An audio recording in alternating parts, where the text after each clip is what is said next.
Here we are looking at the slave narrative of Venture Smith. And keep in mind, as you are looking at each slave narrative, you should be thinking about what truths does it reveal. Okay? So we're thinking about that, kind of keeping it in the back of our mind as we read. All right, so let's go ahead and let's start off here. The first of the time of living at my master's own place, I was pretty much employed in the house, carding wool and other household business. In this situation, I continued for some years, after which my master put me to work out of doors. After many proofs of my faithfulness and honesty, my master began to put great confidence in me. My behavior had as yet been submissive and obedient.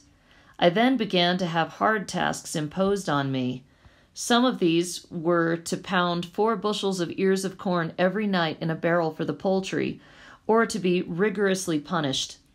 At other seasons of the year, I had to card wool until a very late hour. These tasks I had to perform when only about 9 years old. Wow. All right, so looking at this, I'm looking at some of the different tasks that he had to do. So, household business. So at first, he worked in the house. Now, this whole thing of carding wool, so he was employed in the house, carding wool. I'm going to take a guess as to what this might mean based on the context here. So obviously it's something dealing with wool from sheep and that kind of stuff. I'm going to think maybe it's spinning it into yarn.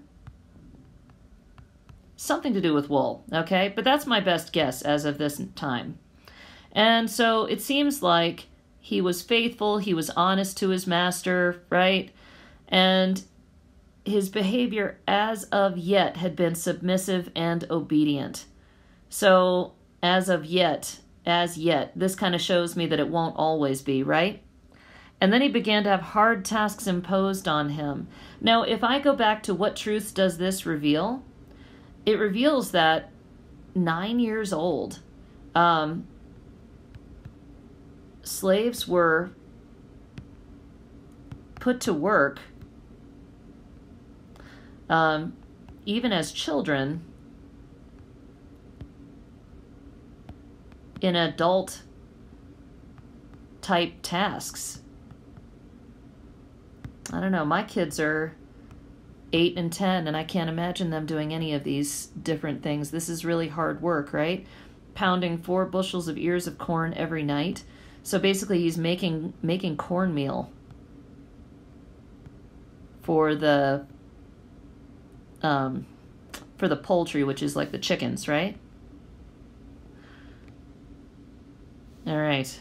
And it also looks as though he faced punishment. It looks as though he knows what that was like. He must have experienced that.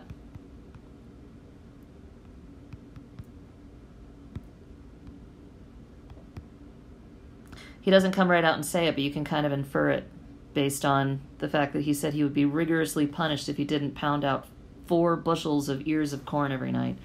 Oof. All right, so let's continue. Sometime after, I had another difficulty and oppression which was greater than any I had ever experienced since I came into this country. This was to serve 2 masters. James Mumford, my master's son, when his father had gone from home in the morning and given me a stint to perform that day, would order me to do this and that business different from what my master had directed me. Uh-oh. So basically, when the master left for the day, right? The son would start bossing him around.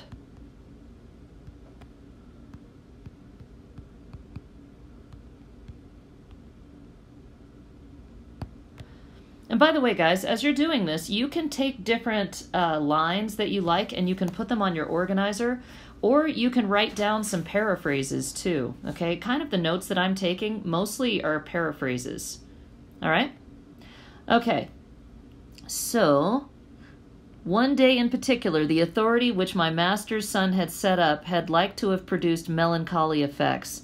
For my master having set me off my business to perform that day, and then left me to perform it, his son came up to me in the course of the day, big with authority, and commanded me very arrogantly to quit my present business and go directly about what he should order me. So basically, the master had given Venture chores to do, but he can't do them. He couldn't do them because the young master, the son, would come up and tell him to do something else. But he couldn't do it because the son was commanding him to do other things. That's not going to be good.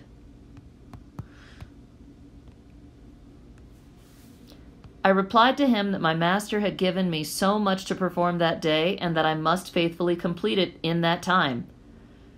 He then broke out into a great rage, snatched up a pitchfork, and went to lay me over the head therewith.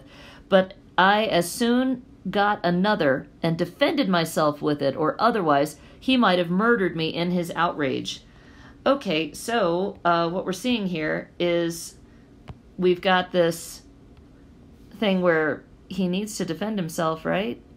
This son broke out into a great rage, snatched a pitchfork, and went to lay me over the head therewith. Now, if you guys have ever seen a pitchfork, that's no joke, right? That is a farm tool that has kind of like several sharp stakes in the top of it, and then you got your little handle here.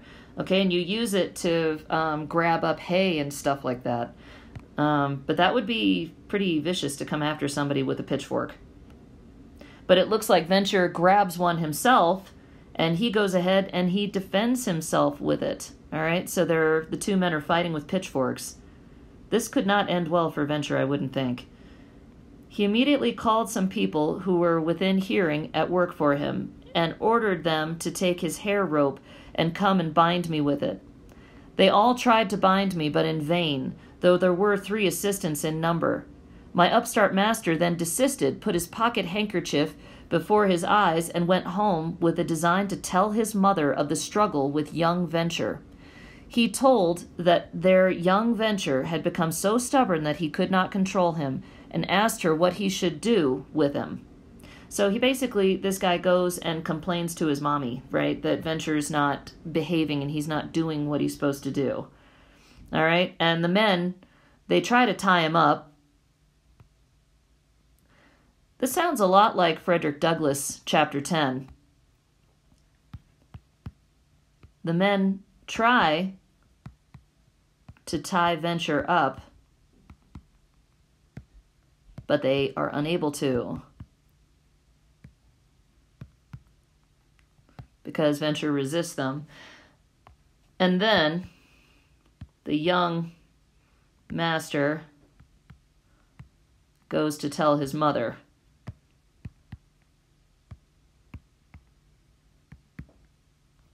Now, there's no way for a slave really to win in a situation like this, right? Because it's always going to be their word against the white person, and the white person, sadly, is always going to win because they could sell them and all kinds of things. It's just terrible.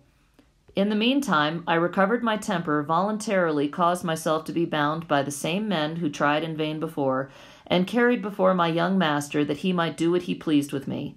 He took me to a gallows made for the purpose of hanging cattle on, and suspended me on it. Ugh. All right, so I don't know if you guys know what a gallows is, but basically that's where they hang people, right? So Venture realizes, I guess, that he can't win in this situation. So Venture allows himself to be tied up and is taken to the gallows. Now, these particular gallows are used for cows, I guess, right? To string them up, maybe when they're being slaughtered or something like that. would be my best guess, but this is not good. Afterwards, he ordered one of his hands to go out to the peach orchard and cut him 3 dozen of whips to punish me with. These were brought to him, and that was all that was done with them, as I was released and went to work after hanging on the gallows for about an hour. So, even though Venture is not telling us about all the suffering that must have been going on here, hanging from the gallows is, that's no joke. That's terrible punishment. And some people, I'm sure, would probably die from such a thing, right?